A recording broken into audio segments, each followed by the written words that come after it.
Hola a todos y ser bienvenidos al Trastero de la Historia. Hoy nos toca hablar del Holocausto en la Segunda Guerra Mundial y más concretamente de uno de los muchos personajes que nos dio este terrible suceso histórico. Hoy hablaremos de la polaca Irena Sendler.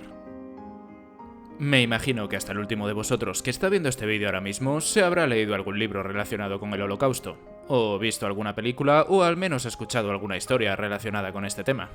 Razón por la cual no me voy a liar aquí a explicar lo que fue porque todos sabréis de qué se trató este terrible episodio histórico. En lo que sí me pararé será en una de las personalidades heroicas que salieron a raíz de este hecho. Y sí, estoy seguro de que todos habréis oído hablar de Oskar Schindler gracias a la genial película de Steven Spielberg. Pero lo cierto es que hubo muchos más, como por ejemplo el mexicano Gilberto Bosques, quien en su labor en la Francia ocupada salvó la vida de más de 30.000 judíos, o el español Ángel Sanz Briz, que en su trabajo como diplomático en Budapest salvó la vida de unos 5.200. Y por supuesto nuestra protagonista de hoy, cuya labor en el gueto de Varsovia salvó de una muerte prácticamente segura a unos 2.500 niños. Como bien sabéis, la invasión de Polonia por parte de Alemania fue el detonante del estallido de la Segunda Guerra Mundial. Y digo que fue el detonante porque las tensiones en Europa venían desde unos años antes de esta fatídica fecha. Pero el caso es que el país polaco tardó aproximadamente un mes en caer y ser ocupado por parte de la Alemania nazi y por la Unión Soviética de Stalin, ya que así lo habían acordado ambos países en el pacto Ribbentrop-Molotov. Y en este contexto situamos a Irena Sendler, quien entonces era una asistente social que trabajaba en un comedor para indigentes. Y de no ser por la situación tan infame que le tocó vivir, no hubiera pasado de ser una buena persona que hacía lo posible por ayudar a los más necesitados. Pero le tocó vivir una situación terrible y dentro de esta realizó acciones que le convertirían en toda una heroína. Y digo esto porque a pesar de lo que muchos piensen, no es nada sencillo arriesgar la vida de uno por salvar la de otros. Lo más habitual es que la gente suele mirar para otro lado. Volviendo a la ocupación alemana del país, los nazis tenían algo muy claro, y es que no querían ver campando a sus anchas a los 3,5 millones de judíos que habitaban Polonia. Por ello, mientras que decidían qué hacer con ellos, empezaron a aplicar en el país las mismas medidas que unos años atrás habían aplicado en Alemania. Se les marcó con la estrella de David y se les apartó lo máximo posible de esa sociedad aria que pretendían construir. Nuestra protagonista obviamente no compartía sus sentimientos y había tenido problemas en la universidad por protestar contra la discriminación que estaban sufriendo los judíos. Sus principios no eran muy complejos, pero estaban muy bien asentados y eran fáciles de entender para cualquiera. Ayudar al que lo necesitase y el hecho de ser una buena o mala persona no viene determinado por la raza o por las riquezas que tenga cada uno, sino por los actos que cada uno realice. Sus acciones durante el primer año de ocupación se limitaron a facilitar comida y ropa a todas aquellas familias judías que sufrieran de esta discriminación, utilizando para ello los comedores sociales en los que trabajaba, e incluso en algunas ocasiones falsificaba sus cartillas para hacerles pasar por familias católicas polacas y así poderse beneficiar de la caridad municipal. Al año de invadir Polonia, los alemanes ya tenían claro qué hacer con los judíos del país, y su solución no era otra que confinarlos en el famoso gueto de Varsovia.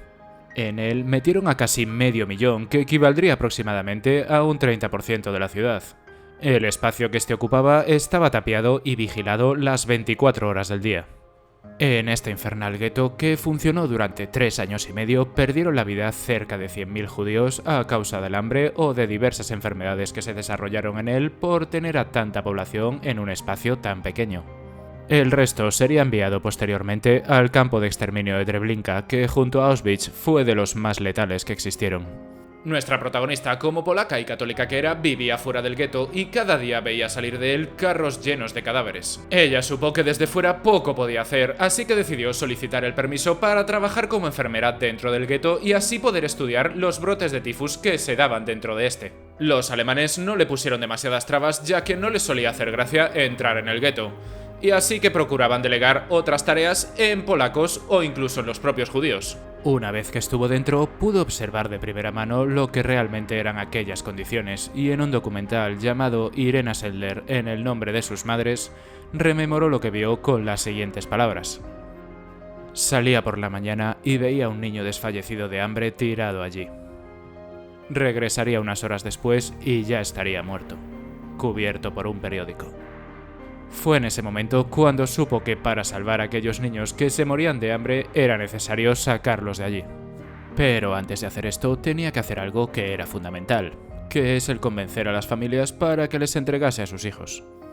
Una decisión que para unos padres suele ser devastadora, ya que por un lado sus hijos saldrían de aquel horrible lugar para poder sobrevivir, pero por otro no volverían a verlos. Y por otra parte, si se quedaban con ellos, era más que probable que acabasen muertos. Y para Irena, lo que es aún peor, los padres solían pedirle de vez en cuando que les diesen un tiempo para pensárselo. Y cuando ella retornaba a los pocos días, en muchas ocasiones se encontraba las casas vacías. El método que utilizaba Irena era sencillo pero tremendamente eficaz. Ella entraba y salía cada día del gueto con el carro que os acabo de mencionar y dentro de él escondía a los niños, bien fuera en sacos, debajo de herramientas o incluso en alguna ocasión utilizando ataúdes. Y si veía que los guardias sospechaban de ella, pues cambiaba su método, o bien empezaba a utilizar bolsas de basura o en muchas ocasiones utilizaba una iglesia con dos puertas, una al interior del gueto y otra al exterior. Pero por raro que os pueda parecer, convencer a las familias y después esconder a los niños, que en más de una ocasión tuvo que dormir para que se durmieran, era la parte sencilla de su plan, ya que una vez fuera de ese lugar, ¿qué hacer con ellos? Pues lo primero que hacía era renombrar a los niños judíos con un nombre católico y después se los entregaba a familias polacas, monasterios u orfanatos. De cambiar oficialmente sus nombres fabricando identidades falsas, se encargaban sus contactos en la resistencia polaca. Aunque ella fue apuntando detalladamente la identidad de cada niño que salvaba en un papel, el cual metió en un frasco y enterró en el jardín de su vecino por lo que pudiera pasar. Su heroica labor terminó el 20 de octubre de 1943 cuando fue detenida por la Gestapo y conducida a la prisión de Pawiak, una de las más temidas del país, y que estaba reservada a los presos políticos. En ella fue apaleada y torturada durante días para que revelase el paradero de los más de 2.500 niños que había salvado en más de un año. A pesar de la brutalidad durante su cautiverio, ella no dijo absolutamente nada sobre los niños que tanto le había costado salvar, y por ello fue condenada a muerte. Pero la suerte se alió con ella cuando poco antes de dirigirse al paredón, un soldado que la custodiaba le gritó «¡Corre!», y ella consiguió escapar de la prisión. Algunas fuentes nos han contado que este soldado que le salvó la vida en realidad estaba sobornado por la resistencia, razón por la cual la dejó escapar y posteriormente incluyó su nombre en la lista de fusilados. Razón por la cual el régimen alemán la dio por muerta y ella sobrevivió el resto de la guerra bajo otra identidad. Terminada la guerra, su país, una vez integrado en el bloque de países satélites soviéticos, no le dio el más mínimo reconocimiento por sus hazañas, sumiéndola en el más profundo de los olvidos. No sería hasta el año 1965 cuando, gracias a los testimonios de muchos niños salvados por ella, fue condecorada con el título de Justa entre las Naciones, aunque en su país no pareció aumentar mucho su popularidad. No sería hasta el año 2003 cuando el entonces presidente de su país, Aleksander Kwaśniewski, perdonadme si no lo he dicho bien, la nombra Dama de la Orden del Águila Blanca, que dicho sea de paso es la mayor distinción que el Estado polaco le puede otorgar a un civil.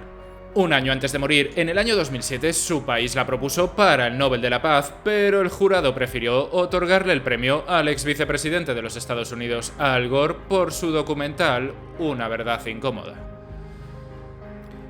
Interpretad mi silencio ante lo que fue tan injusta decisión. Pero la realidad es que si ella no dijo nada en su momento, nosotros tampoco somos nadie para decir lo contrario. En una de sus últimas entrevistas, antes de dejarnos en el año 2008, dijo lo siguiente: «Cada niño que salvé es la justificación de mi existencia en la Tierra, y no un título de gloria». Y es que, como decía el escritor americano Henry David Thoreau, la bondad es la única inversión que nunca quiebra. Y hasta aquí mi vídeo de hoy. Si os ha gustado, darle like, compartirlo en vuestras redes sociales o suscribiros a mi canal. Y si no os ha gustado, como suelo decir en alguna ocasión, recomendárselo a alguien que os caiga mal para que se fastidie y se lo trague. Un saludo y hasta el próximo vídeo.